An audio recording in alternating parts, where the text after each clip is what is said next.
Hello, Morongo Basin, and listeners around the world online at Z107.7 FM.com. Here is the Z107.7 Local news for Tuesday, December 10th, 2024.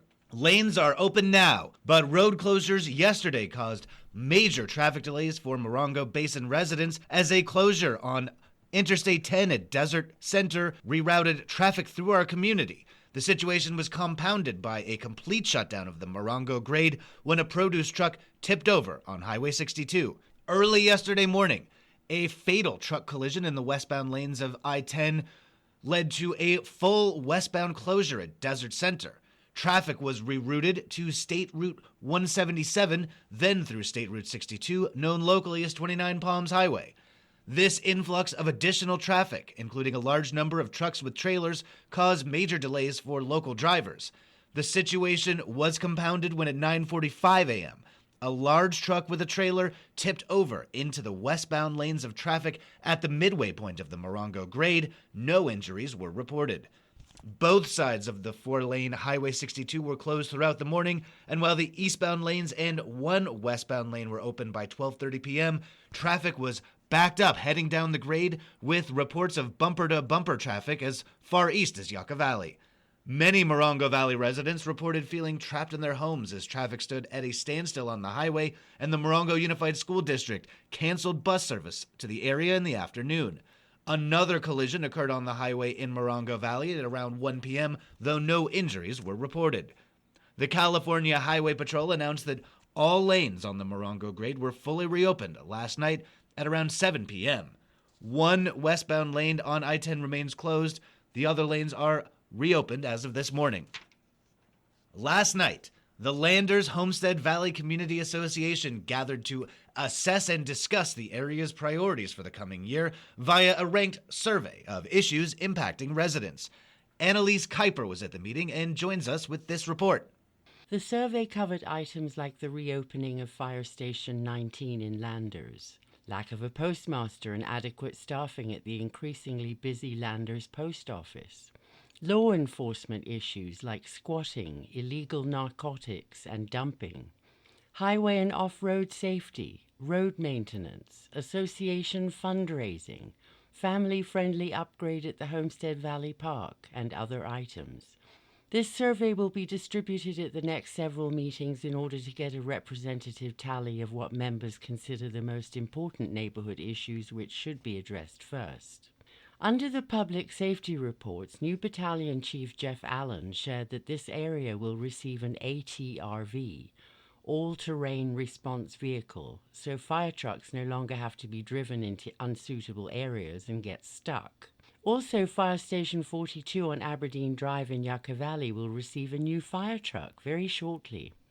The Mojave Water Agency will sponsor a free online 3-month edible gardening class on Thursdays from January 30th to May 8th from 6 to 7 p.m. Claus's Children Crafting and Cookie Celebration will be held at Belfield Hall, 58380 Retchie Road in Landers, on Saturday, December the 21st from 2 to 4 p.m. RSVP at landers.lca@gmail.com. The next Landers Association meeting is on Monday, January 13th. Reporting for Z107.7 News, I'm Annalise Kuiper. It's the annual changing of the guard in 29 Palms tonight as the City Council swears in new and returning council members and selects a new mayor. Reporter Heather Clisby has more. Tonight's 29 Palms City Council meeting will be the final meeting of the year, one in which winners of the recent election will be sworn in and new mayor and mayor pro tem are selected. The agenda also features a check presentation to the 29 Palms High School volleyball team for participating in the Cash for Trash and Recycling program. There will be the annual presentation of Mayor's Employee of the Year and Mayor's Recognition Award, followed by the State of the City address by Mayor Stephen Bilderain. Council will honor Mayor Pro Tem Joel Klink, who is retiring from the council after 20 years. Newly elected council member April Ramirez, representing District 2, will be sworn in alongside returning council member Stephen Bilderain, representing District 1. There will be a short recess followed by an open discussion of the city's next mayor and mayor pro tem.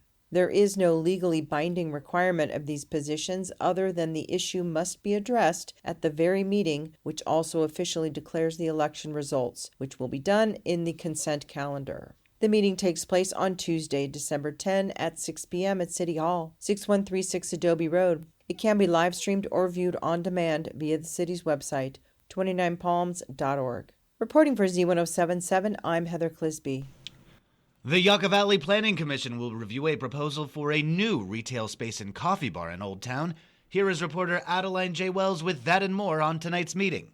The Yucca Valley Planning Commission meeting will begin with a site plan review for a property at 7344 Wamego Trail in Old Town. Originally developed as a single-family residence, the property currently operates as an office space designated for Old Town industrial/commercial use under the town's existing general plan. The applicant requests to change the use of the 1,723 square foot property to a retail space with sale of gifts, baked goods, and a coffee bar. Town staff recommends that the Planning Commission finds the project exempt from further review under the California Environmental Quality Act and that they approve the application. The Planning Commission will also receive the land development update. Tonight's meeting is open to the public and begins at 6 p.m. at the Yucca Valley Community Center. Reporting for Z107.7, this is Adeline J. Wells. The Bighorn Desert View Water Agency will meet in a special session at 5 p.m. tonight. Here's reporter Mike Lipsitz with details on the items to be considered by the water agency that serves Landers and Flamingo Heights. At tonight's meeting, the board is expected to authorize use of a special counsel for some property-related legal services. Bighorn Desert View Water Agency is also looking to engage legal services in order to secure a legal opinion letter relevant to property rights for the construction of grant-funded pipeline improvements. Those items will be preceded by a closed session conference with a labor negotiator. Follow a link in this story at Z107.7fm.com for the complete agenda, including instructions for remote attendance. Reporting for Z107.7 News, this is Mike Lipsitz. This Saturday, the Joshua Tree Retreat Center's Noble Hall will be hosting the first Joshua Tree Writers Festival with live readings, writing workshops, and an open mic presented by the Desert Institute at the Joshua Tree National Park Association. Reporter Gabriel Hart has a look at the event schedule. Kicking things off at 9:30 a.m. will be the panel Celebrating the Literature of Joshua Tree National Park with guest speakers Chris Clark, Ruth Nolan, and Karen Davidson, moderated by Greg Gilbert. At 11:05 is Mojave Desert Stories, Mojave Desert Voices, featuring the NALC's Elizabeth Page, Tisha Marie Reclay Aguilera, and Taria Smith, moderated by Ruth Nolan. After a break for lunch with an array of vendors and food trucks, presenters Sant Kalsa, Chris Clark, and Sean Milanovich bring us Showcase of the Desert Forest, Life with Joshua Trees. At 2:30, a desert writing workshop facilitated by Cindy Anderson and Riley Powell, followed by an open mic and featured readings with final words at 5:15. The event is free and open to all. Reporting for Z107.7, this is Gabriel Hart.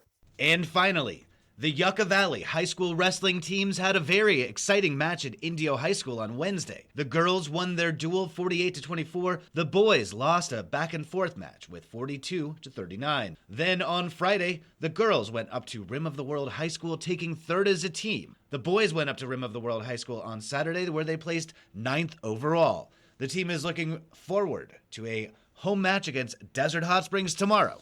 That's our local news. Hear local news 7 times a day, 7 days a week at 7, 8, 9, noon, 4, 5, and 6. If you hear about news happening, let us know. Email us at tips@z1077fm.com. Reporting for the Morongo Basin News Leader, the award-winning Z107.7 Local News, I'm Jeff Harmetz.